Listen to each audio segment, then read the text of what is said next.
Hello everybody, namaskaram to all the beautiful people out there. Hope you guys are doing amazingly well. Welcome back to another lesson of English with Ashish. And guys, today in this lesson we are going to learn what a past participle phrase is and how to use it, what does it do, where to place it, and a lot of interesting things about it. So if you want to master it, if you want to learn how to use it in your sentence, in your speaking, make sure you watch the lesson until the end. It's going to be informative, it's going to be fun, you're going to learn a lot.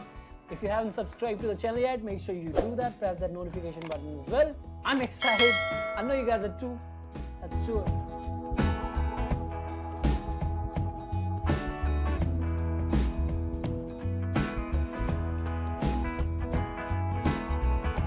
Alright everybody, let's start with understanding what exactly a past participle phrase is. What is it?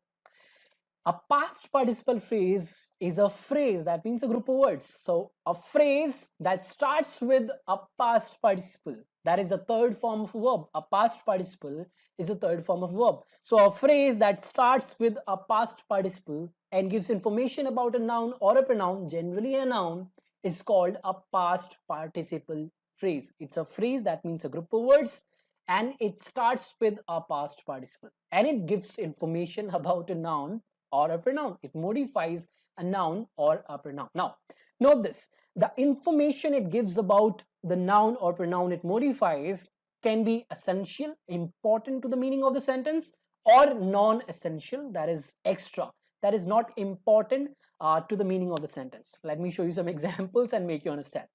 Example number one. The little girl diagnosed with cancer has written a book about her life. The little girl diagnosed with cancer. So diagnosed with cancer is our past participle phrase, starting with the past participle diagnosed. Right. Now, the little girl has written a book about her life. If we just say this, we don't know which little girl the speaker is talking about. We don't know which little girl the speaker is referring to. Let's suppose there are multiple little girls, right? So we don't have any idea which little girl the speaker is talking about. So the past participle phrase diagnosed with cancer helps us to identify the little girl the speaker is referring to or talking about. The little girl diagnosed with cancer. Who is diagnosed with cancer? Not all the little girls have cancer. They're not diagnosed with cancer, right? One little girl, the girl that is diagnosed with cancer, has written a book about her life. So diagnosed with cancer, that is the past participle phrase, is identifying, modifying the noun girl and giving important essential information about it, right? Let me give you another example. Played more than 1,000,000 times on YouTube, my latest song is doing amazing. So played more than 1,000,000 times on YouTube is my past participle phrase, starting with the past participle played, right? And this entire phrase is giving information about the noun my latest song. But my latest song is referring to a particular song, is talking about a particular song, right? The last song I made, right? So this noun phrase does not need any identification. It is a proper, it's referring to a proper song, right? So this past participle phrase is not giving essential information, it's giving extra information. Obviously, it's better to have more information, right? It's making the sentence more colorful, more vibrant, but it's not helping us to identify which song the speaker is talking about, right? It is just giving extra information. So in the first example, the past participle phrase is giving essential information. Here, it's giving non-essential information, right? Let's take more examples of both essential past participle phrases and non-essential past participle phrases. Let's start with essential past participle phrases. Example number one. They're still searching for the bike stolen from this park last month. They are still searching for the bike stolen from this park last month, right? So the main clause is they are still searching for the bike, but we don't know which bike the speaker is talking about. We don't know which bike the speaker is referring to. So stolen from this park last month is a past participle phrase starting with the past participle stolen, right? Steal, stole, stolen, right? Third form of steal, right? So it's starting with the past participle stolen and giving information about the noun bike, telling us which bike the speaker is talking about they are still searching for the bike. Which bike? That was stolen from this park last month. Stolen from this park last month, right? The bike stolen from this park last month. So this is the bike the speaker is talking about, right? So here it's giving essential information about the noun it's modifying. Second example, he's brought some fruits plucked by his mother. He has brought some fruits plucked by his mother. So now we know which fruits the speaker is talking about. Now we know more about the noun fruits. He's brought some fruits plucked by his mother, right? Starting with the past participle plucked. So plucked by his mother is the past participle phrase, starting with the past participle plucked, identifying the noun fruits, giving essential information about them. All right. Third example, let's take another example. The insurance company will not pay for everything destroyed by the fire. The insurance company, subject, will not pay for everything. Now, if we just end the sentence here, the insurance company will not pay for everything. Everything means everything we have in the world, right? But we can narrow down the meaning of the word everything by giving information about it. That's exactly what we've done here. The insurance company will not pay for everything destroyed by the fire. Now we know what everything has. It doesn't have all the things we have in the world. It means things that are destroyed by the fire. The insurance company will not pay for everything that is destroyed by the fire. Everything destroyed by the fire. So it narrows down the meaning of the word everything. So it's modifying the pronoun everything. All right. So this is essential past participle phrase. Let's take some examples of non-essential that give extra information. Right. Example number 1. He is traveling to Chandigarh, ranked one of the cleanest cities by the government. He is traveling to Chandigarh. Now, Chandigarh is a proper name, is a proper city, right? It does not need any identification, any modification. So the past participle phrase ranked one of the cleanest city by the government is obviously talking about Chandigarh, identifying it, giving information about it, but the information it's giving about the noun Chandigarh is extra because it's not helping us to identify the noun as the noun is already identified, right? Chandigarh is a proper noun. So whatever information you give about it is going to be extra, is going to be non-essential. It's traveling to Chandigarh, comma. Why comma? Because the piece is non-essential. It's traveling to Chandigarh, comma, ranked one of the cleanest cities by the government, and ranked is the past participle, right? Second example, dropped from the team the fourth time. Dropped from the team the fourth time John stopped playing cricket and opened his own academy, right? So dropped from the team the fourth time, this is the past participle phrase starting with the past participle dropped. Now this entire phrase is identifying the subject, the noun John. It's talking about John dropped from the team the fourth time. It is John who's been dropped from the team the fourth time. John stopped playing cricket and opened his own academy, and dropped from the team the fourth time is giving information about John, extra information. John is already identified, a proper name, and that's why we have comma. So if a phrase starts, if a phrase comes in the beginning of a sentence, we have to use a comma, right? Any phrase, present participle phrase or a past participle phrase, if it comes in the beginning of a sentence, we have to use a comma. Third example, motivated by all the teachers, Alex joined the IS coaching. Motivated by all the teachers, this is the past participle phrase starting with the past participle motivated. Alex joined the IS coaching is the main clause. So the past participle phrase is identifying the subject, the noun Alex, right? It's Alex who was motivated by all the teachers, and this happened first, and this motivated Alex to do something, right? Being motivated by all the teachers, Alex did something else. Alex joined the IS coaching, right? So he was motivated first, and later on he joined the IS coaching, right? So obviously it's giving information about Alex, right? Letting us know more about the whole situation, but it's not identifying Alex. Extra information, all right? Now, This is something really important and you must know it, and you should note it. Okay. A past participle phrase can also work as the cause of the main clause, right? It can work as the cause of the main clause, right? In such situations, it comes at the beginning of a sentence, like we just have seen the last example we saw in the non-essential past participle phrase. It was such an example where the past participle phrase caused the main clause. Let's take more examples and understand this.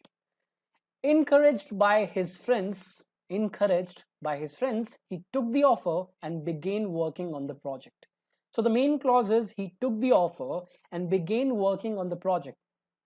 But this action was caused by another action that happened before it, which is encouraged by his friends, right?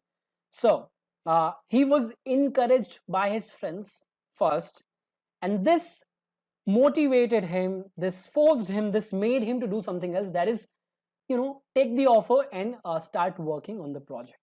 So encouraged by his friends, this caused the main clause, this caused the man taking the offer and starting working on the project, right? Another example, frustrated with the job and the people he was working with. Frustrated, past participle. In the first example, encouraged is the past participle. Frustrated with the job and the people he was working with, he left the company. So he left the company, main clause. Why did he leave the company? Ask this question. Why did he leave the company? Because he was frustrated with the people, frustrated with the job and the people he was working with, right? Since he was frustrated with the job and the people he was working with, he left the company. So the past participle phrase is working as the reason why the main clause happened, why the subject did the action in the main clause, right? So this is something you must note, right? Now, when to use commas with past participle phrases? Let's start with understanding when to use a comma, all right? Two situations. Number one, if a past participle phrase gives non-essential extra information about the noun or pronoun it modifies, just use commas with it, all right? Second, if a past participle phrase comes in the beginning of a sentence, it doesn't matter what kind of information it gives. If it comes in the beginning of a sentence, you have to use a comma, all right? Let's take some examples and understand this. Example number one, he has bought Audi A7. He has bought Audi A7, that is the proper name of a car, launched 2 weeks ago. So launched, past participle, launched 2 weeks ago, past participle phrase, identifying the noun Audi A7, giving information about it, but the information it's giving about it is non-essential, extra, and that's why we're using a comma after. If that was not the case, if the information was essential, we would not use comma here, all right? Another example, launched 2 weeks ago. So it's coming in the beginning of the sentence. Launched 2 weeks ago. Audi A7 is catching a lot of eyeballs.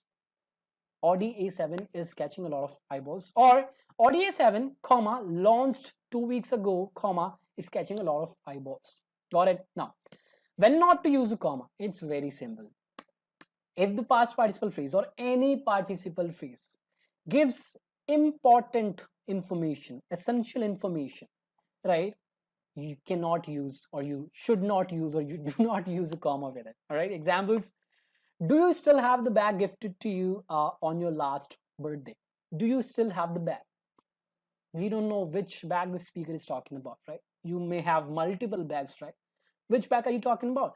Do you still have the bag gifted to you on your last birthday? Gifted, past participle. Starting, this phrase is starting with the past participle, gifted. Gifted to you on your last birthday, right? So it's talking about a particular bag, right?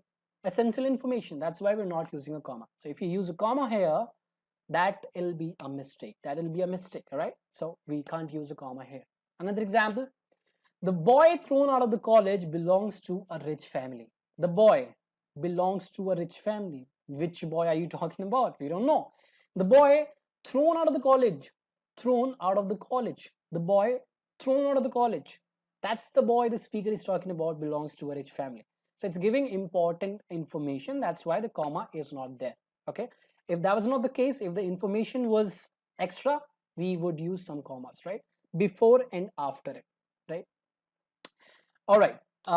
Note this, a past participle phrase is a reduced adjective clause. We reduce an adjective clause to a past participle phrase. And how do we do that?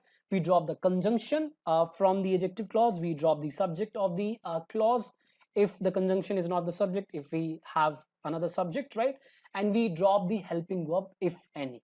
All right, and that's how we get to a reduced adjective clause to a past participle phrase. Let's take some examples. This is the adjective clause. Let's reduce it to a past participle phrase. The little girl who is diagnosed with cancer has written a book about her life. The little girl who is diagnosed with cancer, adjective clause. Who is diagnosed with cancer? So let's drop the conjunction who. We don't have the subject. The conjunction is working as the subject. So who, let's drop it. Is, let's drop it. We're left with diagnosed with cancer. The little girl diagnosed with cancer has written a book about her life. Another example, she's talking about the movie that was released last night. She is talking about the movie. Which movie? That was released last night, adjective clause starting with the conjunction that followed by a to be form of verb, that is was, followed by a past participle, released. Drop the conjunction that, drop to be form of verb was, we're left with released last night. She's talking about the movie released last night.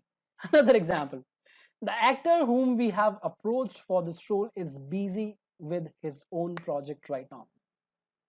The actor whom we have approached for this role, adjective clause starting with the conjunction whom followed by the subject. It has a separate subject, right? Whom is not working as the subject of this clause.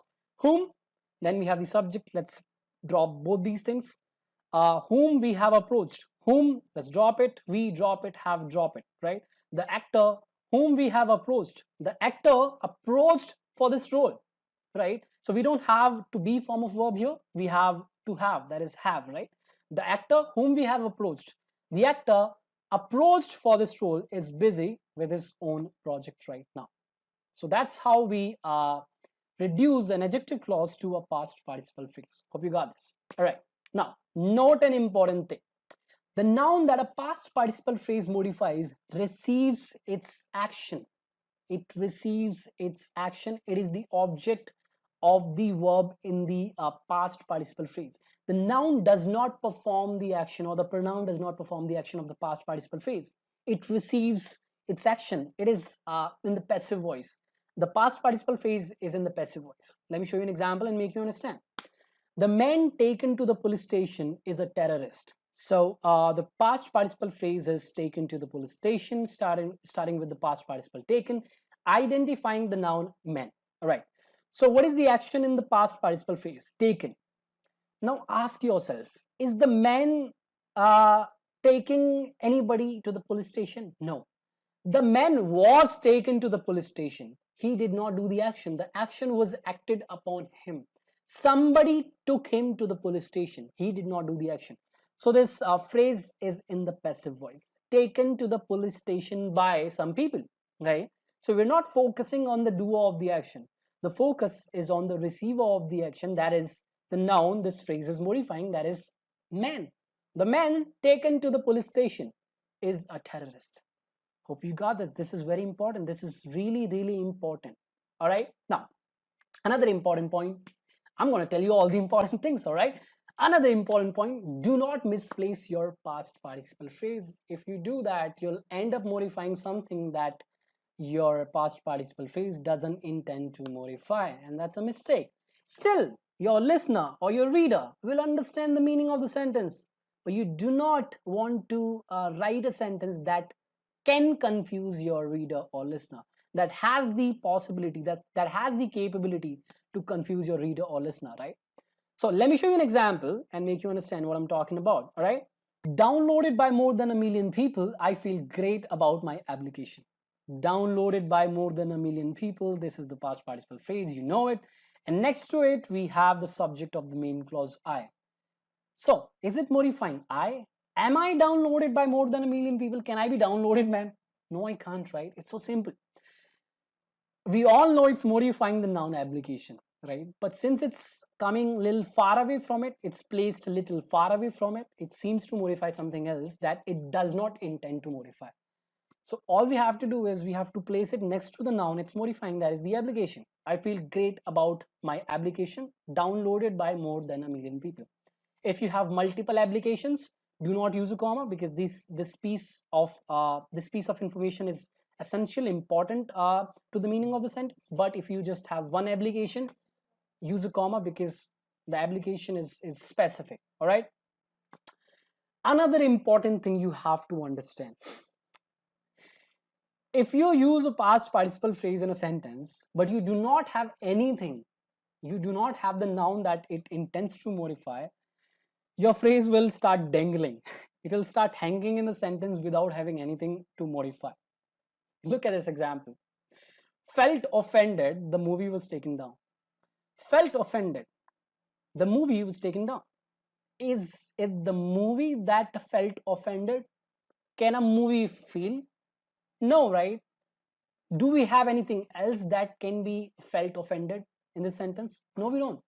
So the sentence does not have anything that can be modified by this phrase, right? Felt offended.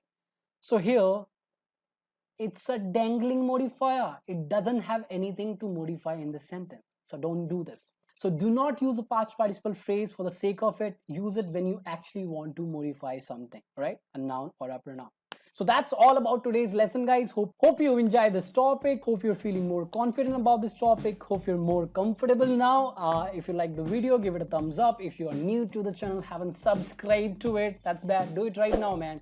Subscribe to the channel. Hit that notification button so that every single time I publish a lesson, you get notified and you get to watch it right away.